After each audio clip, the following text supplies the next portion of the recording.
Good morning. Welcome to Mission Gathering. I'm Pastor Brandon Robertson. We're so glad to have you here with us this morning.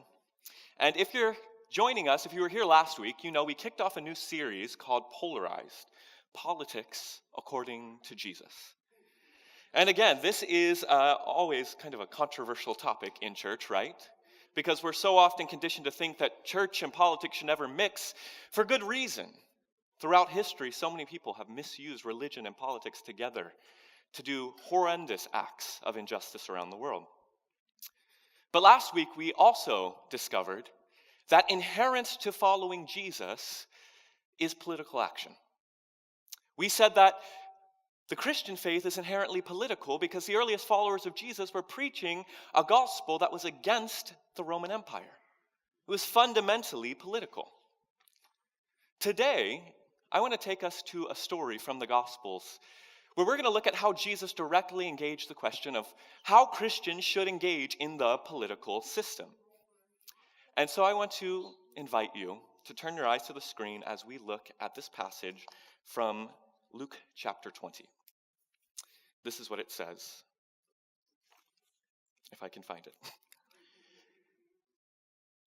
So the chief priests, who, by the way, are politically appointed by Caesar, watched him and sent spies to trap him by what he said, so as to hand him over to the jurisdiction and the authority of the governor.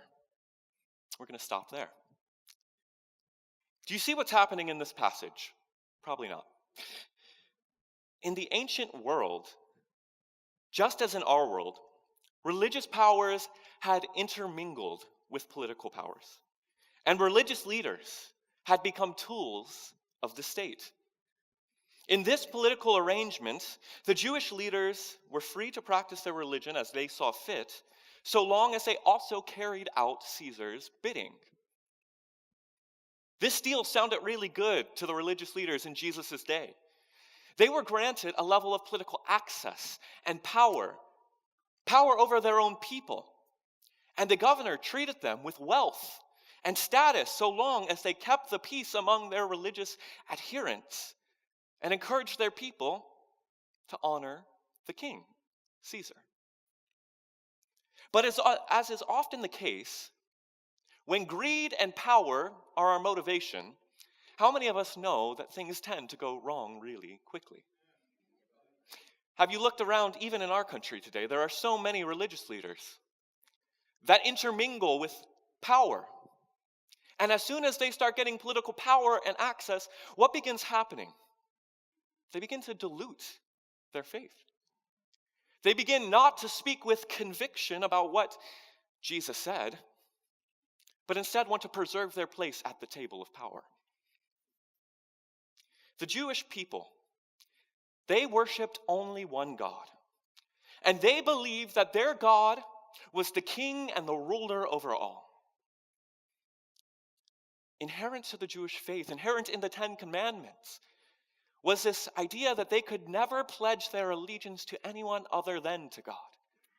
And so if you look in the Hebrew Bible, throughout the history of the Hebrew people, there is a struggle between empires trying to get them to adhere to their kings and their rulers, and the Jewish people proclaiming, "We have no God but God."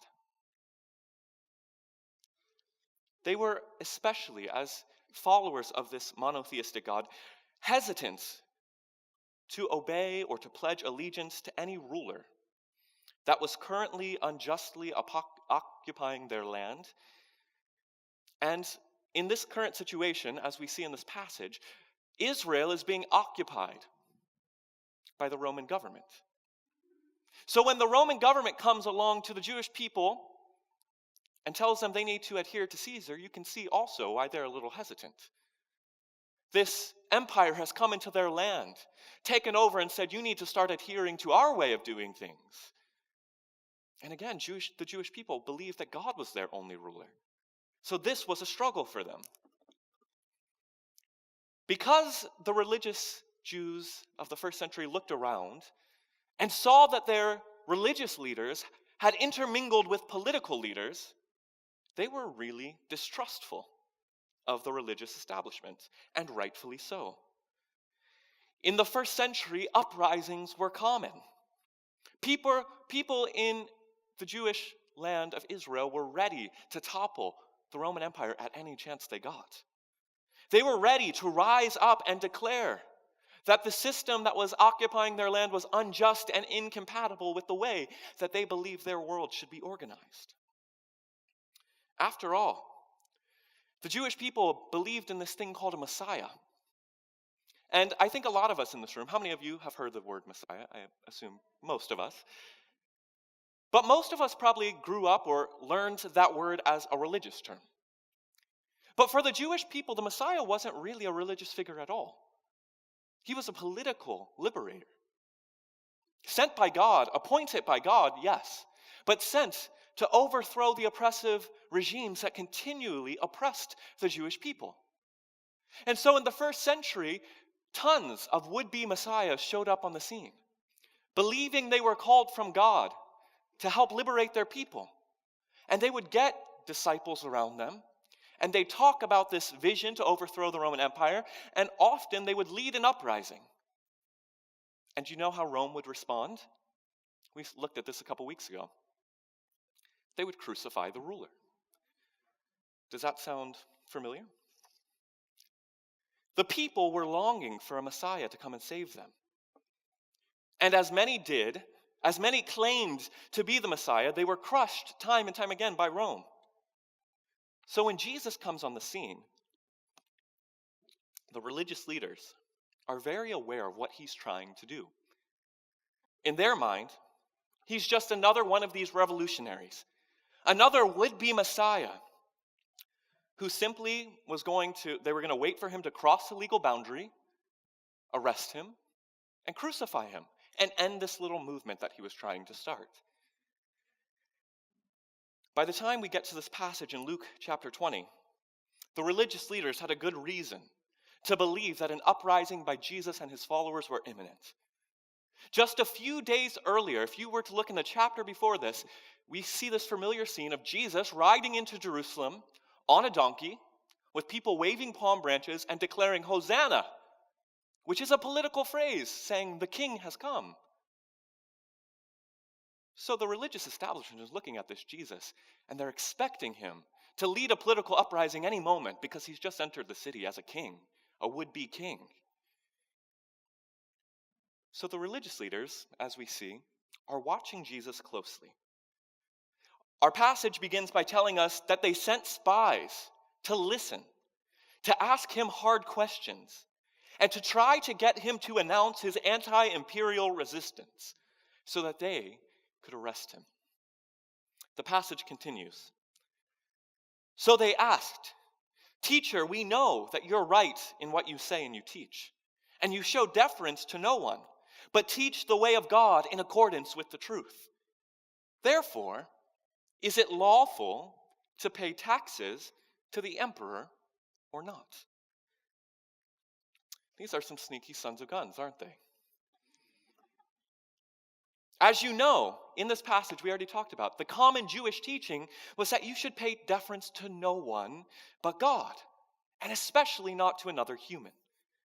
This was seen as the common Jewish principle of the day, and the Roman Empire accepted this as okay, so long as the Jewish people, even if they didn't pay deference, would pay their taxes. So when the spies asked Jesus this question, what they're really hoping for Jesus to say is something like this: "No, we shouldn't pay taxes to Caesar, for he's not the true king. I am." Those words would have been a death sentence. They would be treason. And for our purposes, I want to point out the question under the question here. When Jesus is asked, should his followers participate and respect the government, even a government that might not reflect their values? With that lens, let's hear Jesus' response. The text continues. But Jesus perceived their craftiness and said to them, "Show me a denarius," which is a typical Roman coin. "Whose head is on it?" They said, "The emperor's." He said to them, "Then give to the emperor the things that are the emperor's, and give to God the things that are God's." And they were not able in the presence of the people to trap him by what he said. And being amazed at his answer, they became silent. The way Jesus answers this question is simply brilliant and outlines the general principle, I believe, for how followers of Jesus should engage in politics today. Remember, Jesus is perceived as a messianic figure by his followers. They all expected him to come and actually physically topple the Roman Empire. Indeed, Jesus is a messianic figure. But the way that he desires to transform the world is very different than what his followers expected. The kingdom that Jesus proclaimed didn't come from the top down. It wasn't about making Jesus a new emperor in any literal, immediate sense. Jesus' kingdom began with individuals. And those individuals moved towards community. And then those communities moved to change society. And then society changed the entire world. The way Jesus sought to transform the world was through transforming individual lives and empowering those lives that have been transformed to go and restructure their communities. And then those communities could restructure their cities. And then their cities could restructure their nations. And the nations could restructure the world into the alignment with this thing he called the kingdom of God. In this passage, Jesus brilliantly shows his vision for societal transformation. And it's both more powerful than these political leaders could ever understand, and it also worked really well within their political system. The question is whether followers of Jesus or whether Jewish people should pay taxes to Caesar. These are likely Jewish people asking a Jewish rabbi who knows that all honor and worship belongs only to God. And they're asking him whether they should keep paying taxes to a political leader, Caesar, who sees himself as God. Jesus has them take out a coin. I think we have a picture of it. On this coin was a picture of Caesar. And on every coin was proclaimed the phrase, "Caesar is Lord." Do you see what's happening in this contrast here? Jesus says, look at this coin. It clearly belongs to Caesar. It clearly belongs to this system, this government that we're living in, that we're a part of. Everyone knew that this coin was a declaration of the empire's longevity. By using this coin, it was a symbol that you were going to participate in the world that Caesar was establishing.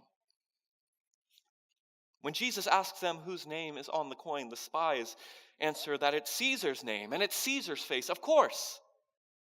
And so Jesus responds, give to Caesar what belongs to him. But then give to God what belongs to God. Now, I don't know if you know this, but Jesus is a trickster. Time and time again in the New Testament, he does things to intentionally trip people up, to get people caught in their own words.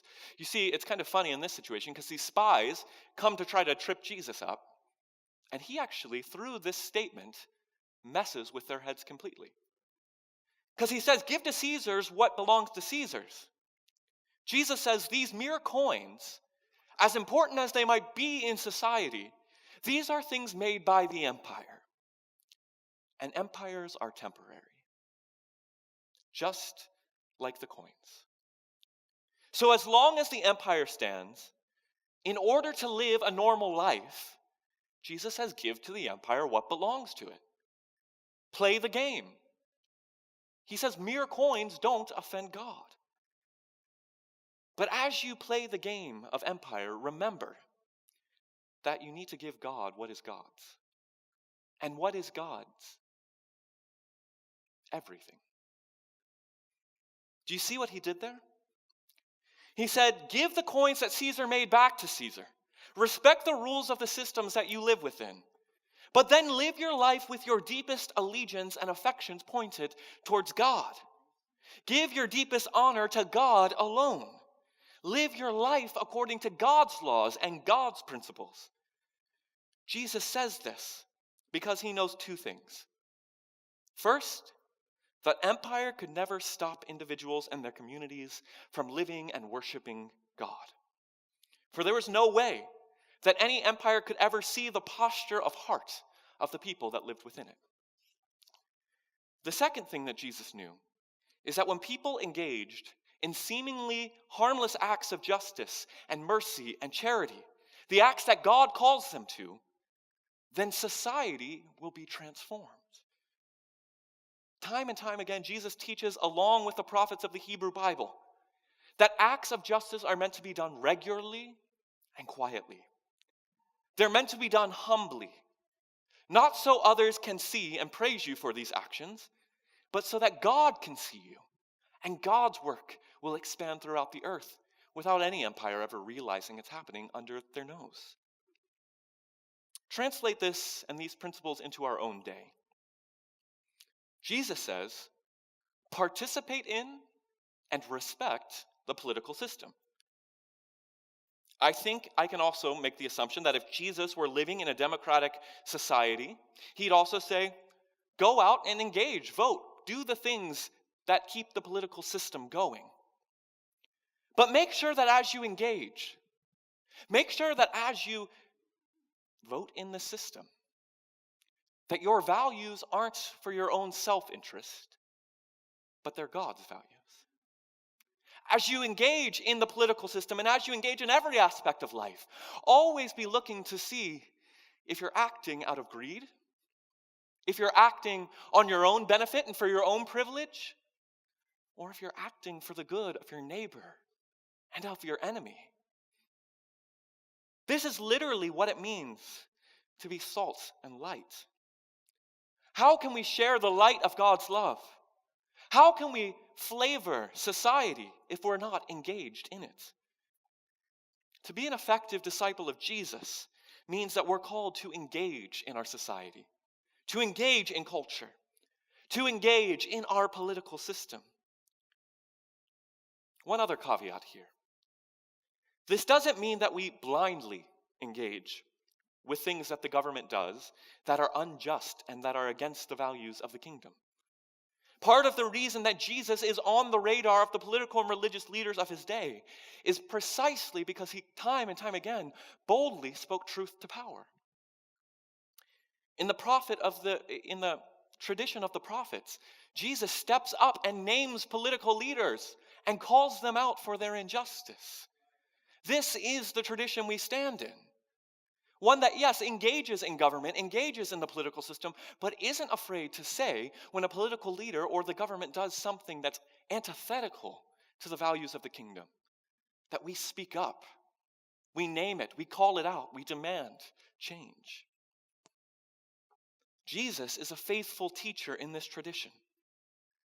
When Caesar or his religious leaders did something wrong, he wasn't afraid to call them out. And that's our responsibility as Christians too, by the way. To be prophetic agents of transformation in our world today. And in order to be prophetic, we must be willing to speak up against injustice, even when it costs us. As another side note here, I want to have a quick, frank discussion. Sometimes from this pulpit, I've in particular criticized our current president. I've called out blatant sins that have been committed. In our hyper-polarized culture, it's easy to see this as being partisan or divisive. It's easy to feel uncomfortable, especially for those who might not align politically with the way that I align. But I want you to hear something very clearly. Calling out acts of injustice has nothing to do with being a Democrat or a Republican. You can be a Republican and still clearly call out immorality of this president, just as Democrats should have called out immorality of the past president. In fact, most Republicans in our nation today are willing to step up and call out acts of immorality when they happen. But our tradition, the tradition of this Christian faith that we're all a part of here, it's prophetic. And part of the Christian tradition means that we have to stand up and speak up about the values of God in the midst of our culture. We need to proclaim those values boldly in the public square because we realize that the values of Jesus aren't Christian values. They're values for the common good of everyone. See, what separates those of us who are committed to the way of Jesus versus those who are committed to the way of Christianity, perhaps, is that our goal is not to Christianize the culture. Our goal in following Jesus is to seek the flourishing and the good of everyone equally. That's what the kingdom looks like.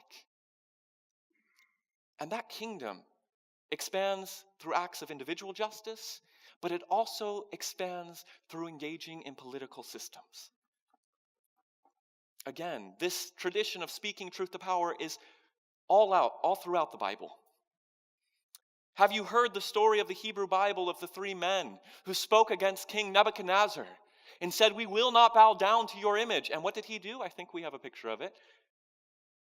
He throws them in a furnace. This is a Sunday school painting. Sorry for it. The story was these Hebrew people were called to bow down to an image that a king created, and they said, "No, that's unjust. The king represents values that aren't our values." And by speaking up, they paid a price. They were thrown into a fiery furnace. As the story goes, a fourth man appears in that fire, one like the Son of Man, and God rescues them, which is an affirmation, by the way, of God's blessing on them for speaking up against a political ruler. Again, this is our tradition, to speak truth to power, to work hard for a just and equal world, especially for those who are oppressed and marginalized, no matter what the cost is to us. So when any leader, regardless of their party beliefs, acts in a way that represents our country as immoral, I believe it's our job as faithful followers of Christ to speak up with our voices and our actions and our feet, to declare what true justice looks like. And this might make some of us uncomfortable, but I honestly cannot see a way of being a faithful follower of Jesus in 21st century America without resistance and without truth-telling. They are inextricably linked. So the first thing Jesus teaches us is to engage in the political system by adhering to it and respecting it, and also speaking truth when it does wrong. The second point Jesus makes is this: that transformation will never begin from the top down. If we want to transform the world, it begins at the grassroots level. And actually, Jesus teaches that true world transformation begins by transforming ourselves. As cheesy as that sounds, and as that Michael Jackson song went, it's not just a cliche. When we render ourselves to God, when we allow the kingdom of God and the values of the kingdom to become manifest in our own hearts, in our own lives, then we become effective agents of change in the culture and in the world. But it begins by establishing the kingdom within first. And this is something, let me say, that progressive Christians aren't really good at. We're really good at talking about justice on the big level, but not so much about what it looks like to allow the values of Jesus to rule in our own hearts, in our own lives. We're comfortable with calling out injustice and sin in public life, but not so good at taking a look at what's going on in our own hearts and realizing that if we don't start addressing the injustice in our own hearts, in our own lives, the unhealthy patterns within us, that we can't actually be effective change agents in the broader world. A Canadian psychotherapist and philosopher named Jordan Peterson writes this really succinctly.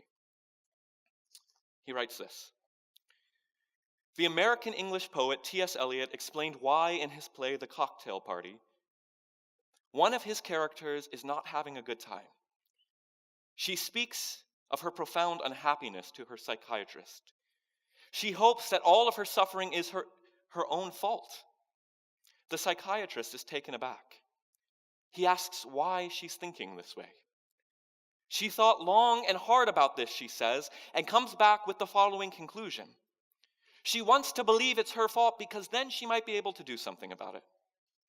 If it's God's fault, however, then reality itself is flawed, hell-bent on ensuring her misery, and she is doomed. She couldn't change the structure of reality itself, but maybe she could change her own life."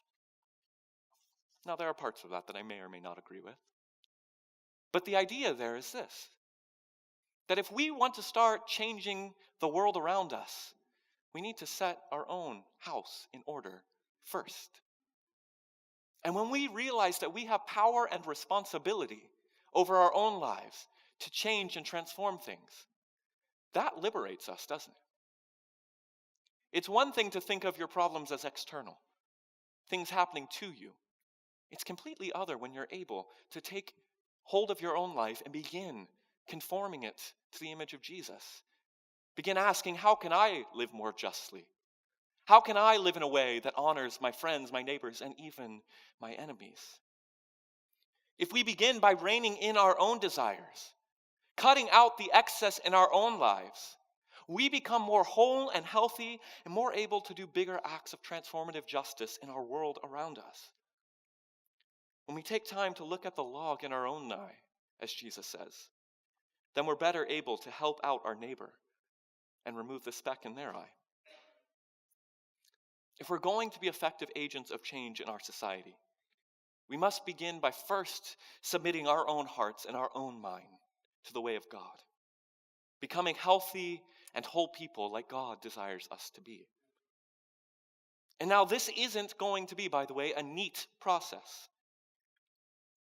One must sequentially do something before the other. Like, this isn't, as soon as you start getting your own life better, then you're going to automatically start doing justices in the world. These things don't happen in that way.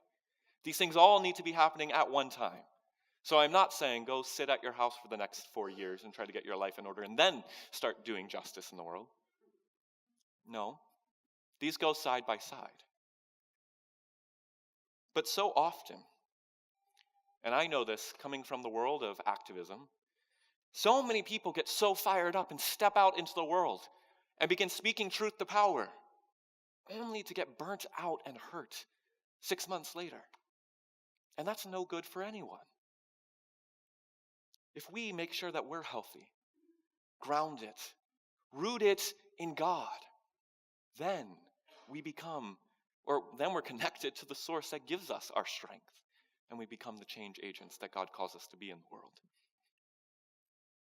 For Christians, this means that if we act impulsively, if we don't consider our own actions and ask if they're in alignment with Christ and his path, then we're actually doing more harm than good. In our passage today, Jesus tells us to participate in the political and social systems of our imperfect world while continuing to render to God what belongs to God. And that means everything. What this means is that it's both possible and necessary to engage in the political and social sphere as those who have deep relationships with God and are committed to a vision of how God desires our world to be. So as we look at our world today, the question we must ask is this: how can I engage in the system that's both faithful to the system and also works out the values of the kingdom? How can I embody Jesus and his radically inclusive gospel to our society? And most importantly, what areas of my own life do I need to bring into alignment with the way of Jesus? If we continually ask ourselves these questions, I believe we're going to be led into a path that powerfully reflects Christ and then powerfully empowers us to transform our society for the common good of everyone. then we become faithful citizens. Then we become faithful followers of Christ. And this is our call as disciples of Christ. I'm going to end the sermon today by praying some words of a prayer that you all probably have heard before. But before I do that, one thing I wanted to say at the beginning of our sermon is, at the heart of Jesus' politic is this command to love our neighbor as ourselves, right? And I don't know if you all have heard this story, but we have a neighbor here just a half mile away that's literally been going through hell. His name is Father Aaron Bianco. He's the pastoral assistant at St. John the Evangelist Catholic Church, which is a half mile up the road. Last week, the far-right Catholic, they call themselves a militia, broke into his church, spray-painted the words "no fag" on the rectory. A year ago, they broke in and held him at gunpoint. He's openly gay, by the way. And this past week, they posted pictures of his house and his deceased mother all over the internet for people, anti-gay Catholics, to go and attack him. This week, Father Aaron sent out an email saying that he's going to be resigning from his position for the safety of himself and his family. And tonight, he's speaking for the last time at St. John's in University Heights. So I want to invite us, as people committed to the values and vision of Jesus, to show up at St. John's. Again, it's, Park Avenue, right up there? It's right on Park and El Cajon, like I said, half mile away. Show up and support this man who's only trying to live out the gospel faithfully as God made him to be, but is receiving so much hatred and so much injustice from those who claim to bear the name of Christ. And it's my hope that we'll have Father Aaron here with us at Mission Gathering sometime in the next few weeks, so keep coming around, and let's just show love and support to him and to the community at St. John the Evangelist Catholic Church down the road. Okay? So with that, I want to encourage you to close your eyes with me and enter into this prayer. You've probably heard the words of this prayer. It's written by one of my favorite theologians and pastors of all time, a man named Reverend Reinhold Niebuhr. And he wrote a prayer called the Serenity Prayer, which has been often associated to St. Francis, but it's not. May this prayer and these words wash over you today. God, give us grace to accept with serenity the things that cannot be changed. Courage to change the things which should be changed. And wisdom to distinguish one from the other. Living one day at a time. Enjoying one moment at a time. Accepting hardship as a pathway for peace. Taking, as Jesus did, this sinful world as it is, not as I would have it, and trusting that you will make all things right if I surrender to your will, so that we may be reasonably happy in this life and supremely happy with you forever in the next. Amen.